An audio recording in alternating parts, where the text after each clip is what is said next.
Secret Life of Walter Mitty. Released in 2013, this film is based on one of the most popular of James Thurber's short stories, which often feature dialogue or narration that tells of absurd human activities in modern life. From wanting to hide in a box, to chaos erupting when an old bed in the attic falls apart, to this story, wherein a daydreaming milquetoast imagines himself in a life of excitement and adventure. The story had been adapted for a film starring Danny Kaye that played a bit less on the Thurber story and more on The Boy Who Cried Wolf, and Harvey, as Mitty's delusions of intrigue and romance come true. Part of the point of the story wasn't that these daydreams came true, but that a person could ingrain their reality into their fantasy to escape, while the rest of the world imposed on him. We start the film by watching Stiller as Mitty look at Kristen Wiig as Cheryl. We establish that he has an interest in her and builds up the nerve to simply wink at her on eHarmony, which, by the way, is a waste of money and time, and I hope you don't waste yours on their crappy site. The opening credits are hidden and subtle on the screen, integrated into the scene, so that the focus is more on the cinematography and less on the text. As Walter is talking to Patton Oswalt, an eHarmony customer representative, Walter fantasizes that he jumps off of the train platform he's on and rescues Cheryl's three-legged dog and gives her a prosthesis for him. As he arrives late for work, his sister hands him a birthday cake, having halfway completed a simple job to come all the way to give him the cake and announce her audition for Rizzo in Grease. He then encounters his new boss, Ted, played by Adam Scott. Ted is a vulture capitalist looking to downsize the staff at Life magazine where Walter works. Walter's fantasies at work vary from having a comeback to Ted, who is a complete jerk, to daydreaming of being Cheryl's fantasy hunk. The new bosses, who all look the same, tailored suit, full beard, crappy hair, announce that they're killing Life magazine. Unfortunately, the prominent freelance photographer seemingly forgot to include a negative that he promised would be the most important picture to the magazine. The interplay between Walter and Cheryl is good, and when they're actually talking, he doesn't fantasize as much, but what's startling is that when they're at the park with her son, he offers to show the son how to do some tricks on his skateboard. The son naturally thinks Walter will stink at it, but he's good. And Cheryl, who is on her phone, keeps missing Walter doing these cool tricks every time she turns around. At this point, I actually have to give Stiller credit as a director because the previews did not do justice to Walter's pivotal moment, and they chose the perfect song for that moment, Wake Up by Arcade Fire. But then decided to play it over random shots from the film for the purposes of the trailer. The travel montage is beautiful and showcases the impact that good cinematography can provide to a story. Walter has talked about having gone nowhere and done nothing earlier to the eHarmony representative, and he couldn't even remember why he went to Phoenix at one point in his life.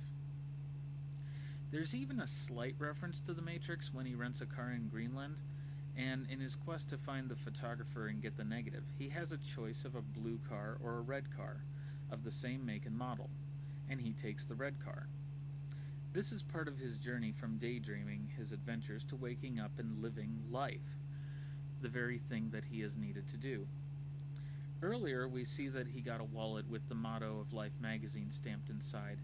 Maybe I'm the only one who sees that perhaps the missing negative is inside the wallet at this point, and his journey will be to find something he had with him all along.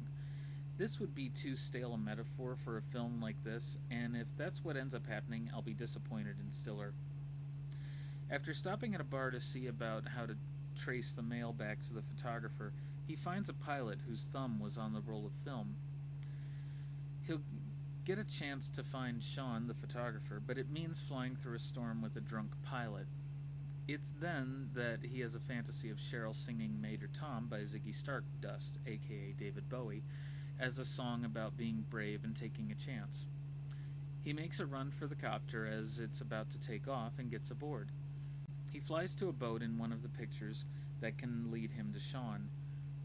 When they arrive at the boat, Walter jumps into the icy North Atlantic, not seeing the pontoon boat at the other side, and is attacked by a shark, and, unfortunately loses a box with the boat's replacement radio components.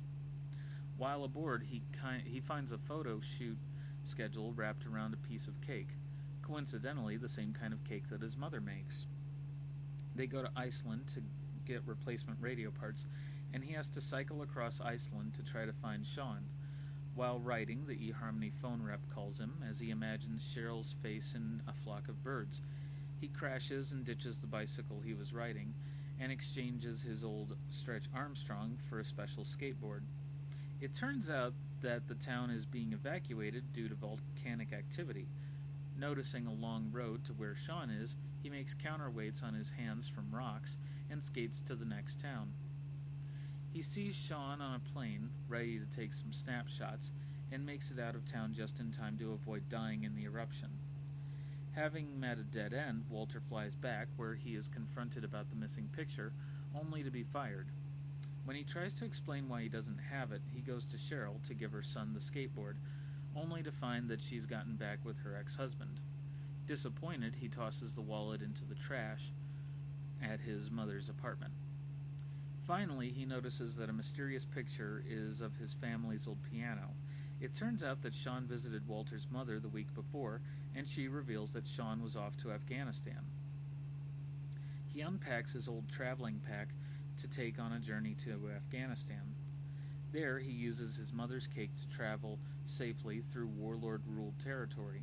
With a pair of locals, he travels to the summit of a high peak to find Sean, to be told that he must go on alone. While on the summit, he receives a call from eHarmony, and it's there that he bumps into Sean, who is trying to take a picture of a snow leopard. And of course, the negative was in the wallet. Mitty is pissed. Sean gives Mitty a good piece of advice to live in the moment, something that Walter never does, always zoning out into one daydream or another. A comedic silent scene is shown where Walter has trouble getting back into the country. The eHarmony rep ends up being the only person who can verify his identity.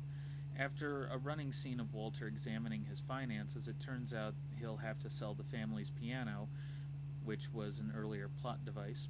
And as it turns out, his mother fished the wallet from the trash and gives it back to him. He finds the negative.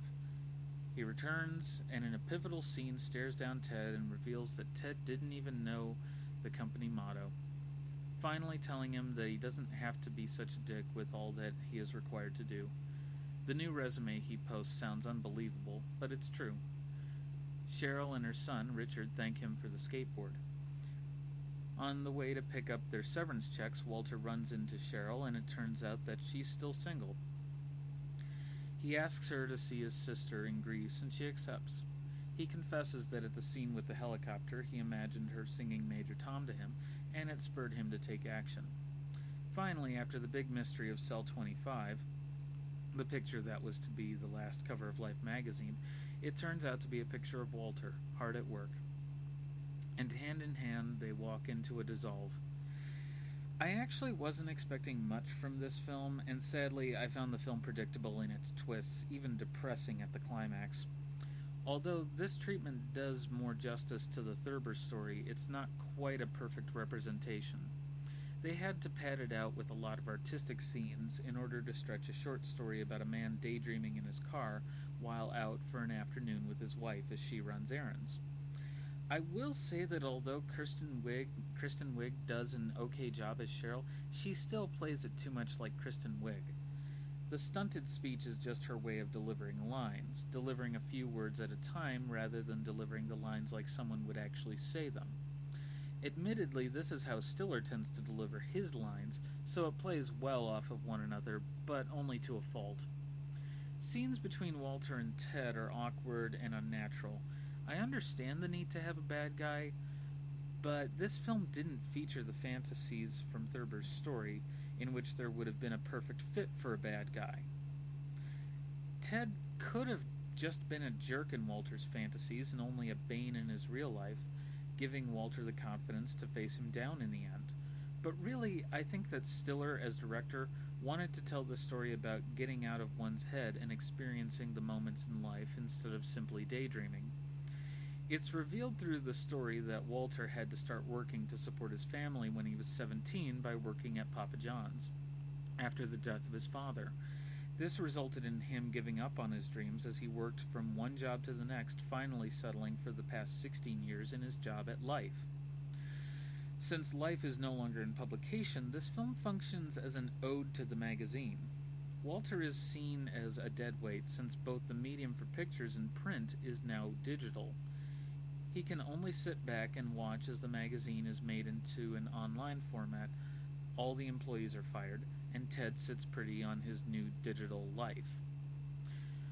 But part of the point of the film seems to be that you don't experience life on a screen or in your head. You experience life with your eyes and senses. And that's what tells you it's real. You experience life with people, in your home, in the greater world, but not in your own head, like Walter has lived his. The final scene of him reaching out and touching Cheryl's hand is there to tell us that it's the human connection and experiencing the life in our world that is what matters. When we live for now and tomorrow, remembering what we've done and where we've been, we then know that we've lived. And looking at someone, we'll never know what they've done and where they've been unless we form a connection with them. And that's The Secret Life of Walter Mitty. Walter Mitty gets a 3 out of 5.